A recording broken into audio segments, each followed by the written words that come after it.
छोटे शहर की सुबह हमेशा ताजगी से भरी होती है। सूरज की सुनहरी किरणें जब खेतों और पेड़ों से होकर घरों की छतों पर गिरती है तो लगता है मानो पूरा शहर किसी नए सपने के साथ जाग उठा हो। आयरा का घर शहर के किनारे था। वह कॉलेज की पढ़ाई कर रही थी और उसका शौक था किताबें पढ़ना, किताबों और डायरी में लिखना। छोटे छोटे सपने ही उसका सबसे बड़ा खजाना था। आयरा का दिल हमेशा कुछ नया अनुभव करने के लिए मचलता था, लेकिन छोटे शहर की सीमाएं उसे बांध देती थी। फिर भी उसकी आंखों में एक चमक थी, जैसे उसे भरोसा हो कि एक दिन ज़िंदगी उसे उसका अपना अधूरा किस्सा पूरा करने का मौका ज़रूर देगी। उसी दिन शहर में एक नया चेहरा आया। आरव आरव दिल्ली से इस छोटे से शहर आया था क्योंकि उसके पापा का यहाँ नया ट्रांसफ़र हुआ था। लंबा, आत्मविश्वासी और मुस्कुराते हुए आंखों से बात करने वाला लड़का, लेकिन उसके भीतर भी बहुत कुछ अनकहा था।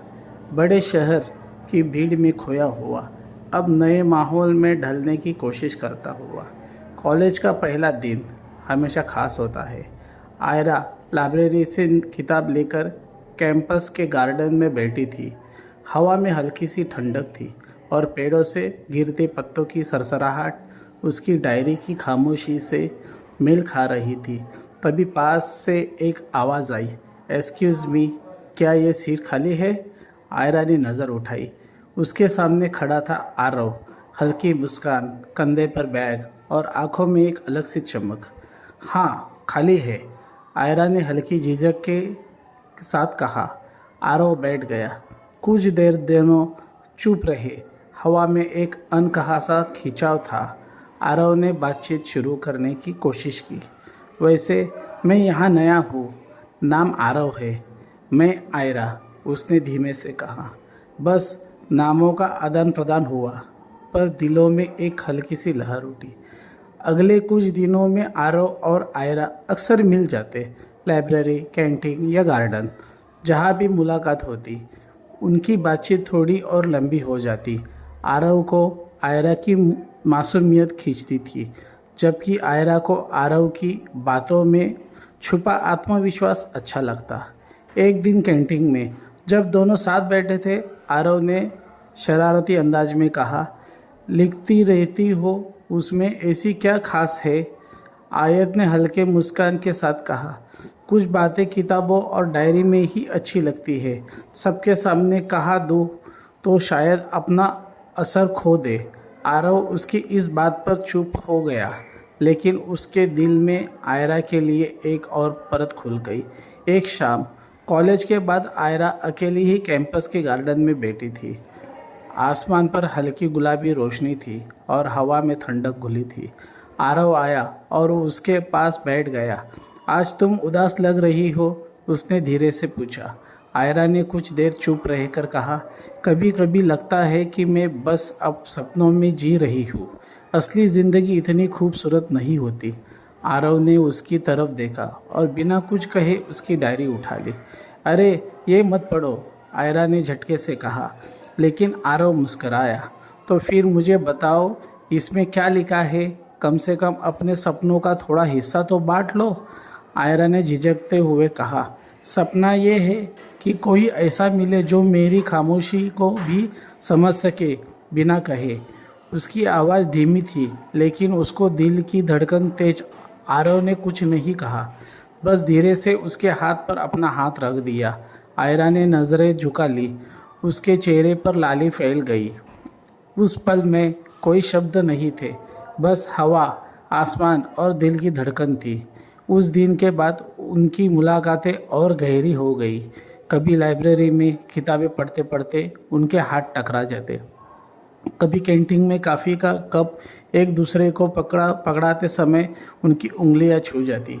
छोटे छोटे पलों में एक अनकहा रोमांस पनप रहा था। आयरा अब हर शाम अपने कमरे में बैठकर वही पल डायरी में लिखती थी। आज उसने मेरी आंखों में सीधा देखा और मैं नज़रें नहीं हटा पाई। उसका हाथ पकड़ा, इतना सुकून भरा था कि लग रहा था वही रुक जाए।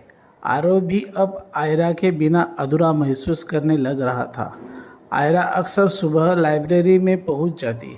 किताबें और उनकी डायरी ही उसकी सबसे बड़ी साथी थी। एक दिन जब वह लाइब्रेरी में पहुंची तो देखा कि उसकी पसंदीदा जगह पहले से किसी ने ले रखी है। वह गुस्से में आ गई बड़ी और जैसे ही आप सामने पहुंची हंसी रोक नहीं पाई। आरव, ये मेरी जगह है। आरव ने किताब से नज़र उठाई और मुस्कुराया। जगह है? किसकी नहीं होती? जो पहले आ जाता है वो बैठ सकता है, आयरा ने शरारत से कहा। ठीक है, आज से मैं तुम्हारी काफ़ी भी पहले पी लूँगी। दोनों हंस पड़े। उस दिन से उनकी सुबह की शुरुआत साथ बैठकर पढ़ने से होने लगी। अब उनकी दोस्ती पूरे कॉलेज में चर्चा का विषय बनने लग गई। कभी आरव आयरा की किताब छुपा देता तो कभी आयरा आरव का फ़ोन लेकर पासवर्ड बदल देती। एक दिन कैंटीन में जब आयरा हंसते हंसते झुक गई तो उसके बाल उसके चेहरे पर आ गिरे। आरव ने धीरे से कहा, रुको। मैं और उनसे बिना पूछे उसके चेहरे से बाल हटा दिया। आयरा का दिल ज़ोर से धड़का। उसने तुरंत नज़रें झुका ली, लेकिन उस स्पर्श में एक ऐसी मासूमियत थी जिससे छुपा था गहरा अपनापन। एक शाम दोनों कॉलेज से निकलकर नदी के किनारे जा बैठे। आसमान पर ढलती शाम थी और पानी में सुनहरा परछाइयाँ। आयरा चुपचाप लहरों को देख रही थी। आरव ने पूछा, तुम इतनी चुप क्यों हो आज? आयरा ने धीमी आवाज़ में कहा, कभी कभी डर लगता है कि ये सब सपना है, कहीं टूट न जाए। आरव ने उसकी तरफ देखा। अगर मैं कहूँ कि ये सपना नहीं बल्कि हकीकत है तो? आयरा ने नज़र झुका ली। उसके गाल लाल हो गए। दिल तो चाहता था कि वो तुरंत कह दे, हाँ मैं भी तुम्हें चाहती हूँ, लेकिन उसके होठों पे खामोशी ओढ़ ली। आरव ने हल्के से उसका हाथ पकड़ लिया। कभी न कभी तुम्हें मुझे बताना ही होगा कि तुम्हारे दिल में क्या है। आयरा ने हल्की मुस्कान दी, लेकिन जवाब नहीं दिया। दोनों के बीच की दूरी खत्म हो गई थी। अब वो दोनों पास आ रहे थे। अब आरव ने आयरा को अपने बाहों में भर लिया। दोनों कुछ देर के लिए एक दूसरे के बाहों में भरने लगे। आम कुछ ज़्यादा ही बड़े थे। वो आरव के सीने से टकरा रहे थे। अब दोनों मज़ा आ रहा था। दोनों के शरीर गर्म हो रहे थे। अब आरव का हाथ नीचे की ओर जा रहा था। तभी आरव ने उसका हाथ रोक दिया, पर आरव का मन मान नहीं रहा था और कुछ समय के बाद ये सब कुछ आयरा को भी अच्छा लगने लगा। आयरा का मन नहीं मान रहा था। वो बोल रहा था कि ये सब जो हो रहा है वो गलत है, पर शरीर साथ नहीं दे रहा था। उसे कुछ और भी मंजूर था। अभी तो आयरा का भी अपने मन पे काबू नहीं रहा और आयरा भी अब आरव को साथ दे रही थी। बाजू में बह रही नदी की आवाज़ अब इन दोनों की गर्म सांसों जो आपस में टकरा रही थी, उसके सामने कुछ नहीं थी। आरव के हाथ अब आयरा के सारे बदन पर घूम रहे थे। अब दोनों ने सारे हदें पार कर ली थी और दोनों लंबी सांसें लेने लगे। कॉलेज के वार्षिक समारोह की तैयारी चल रही है। आरव को एंकरिंग का जिम्मा मिला और आयरा को कविताएं पढ़ने का। दोनों दिन रात तैयारी में लगे थे। लेकिन तभी शहर में खबर फैली, आरव के पापा का फिर से ट्रांसफ़र होने वाला है, इस बार दिल्ली वापस। यह सुनते ही आयरा का दिल जैसे थम गया। तो क्या वो मुझे छोड़कर चला जाएगा? उसकी आंखों में आंसू भर आए। उस दिन से आयरा ने आरव से दूरी बनानी शुरू कर दी। वह लाइब्रेरी देर से जाती, कैंटीन से जल्दी निकल जाती। आरव समझ पा नहीं रहा था कि अचानक सब क्यों बदल गया। एक शाम उसने रास्ता रोक लिया। आयरा, तुम मुझसे क्यों बच रही हो? आयरा ने नज़रें झुका ली। कुछ नहीं, बस थोड़ा बिज़ी हूँ।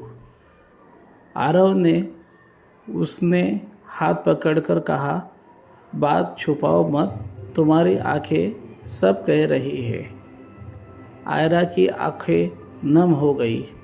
तुम चले जाओ आरव, और मैं फिर अकेली रह जाऊंगी, इसलिए पहले ही दूरी बना रही हूँ। आरव चौंक गया। पागल हो क्या? तुम सोच भी कैसे सकती हो कि मैं तुम्हें छोड़कर चला जाऊंगा? लेकिन आयरा की चुप्पी बताती कि उसका डर सच्चा है। समारोह की रात कॉलेज रंग बिरंगी रोशनी से जगमगा रहा था। आरव मंच पर था और उसने पूरा आत्मविश्वास के साथ एक रिंग की, फिर आयरा को बुलाया। आयरा स्टेज पर गई। हाथ काँप रहे थे, लेकिन उसने गहरी सांस ली और अपनी कविताएं पढ़ना शुरू की। कभी कभी सपनों को भी डर लगता है कि कहीं सुबह होकर वो टूट न जाए। कभी कभी दिल को भी डर लगता है कि कहीं अपना कहकर वो दूर न हो जाए। कविता खत्म होते होते उसकी आंखों से आंसू गिर पड़े। हॉल तालियों से गूंज उठा, लेकिन आरव का दिल बेचैन था। समारोह के बाद आरव ने आयरा को ढूंढ लिया। तुम्हारी कविता मेरे लिए थी, है ना? आयरा चुप रही। आरव ने उसका चेहरा थाम लिया।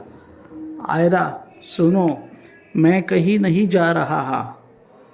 पापा का ट्रांसफ़र है, लेकिन मैं अपनी पढ़ाई पूरी करने के लिए यहीं रुकूंगा, और अगर जाना भी पड़ा तो मैं तुम्हें अपने साथ ले जाऊंगा। आयरा की आंखों में भर आई। सच? आरव ने उसके आंसू पोंछे। तुम्हारे बिना मेरी ज़िंदगी अधूरी है। क्या तुम अब भी मुझसे डरती हो? आयरा ने धीमी मुस्कान के साथ कहा, नहीं, अब नहीं। अब आगे देखेंगे कि आरव और आयरा के प्रेम में क्या मोड़ आएगा। क्या आरव आयरा को छोड़ के दिल्ली जाएगा, या अपने परिवार को छोड़ के आयरा के पास ही रहेगा?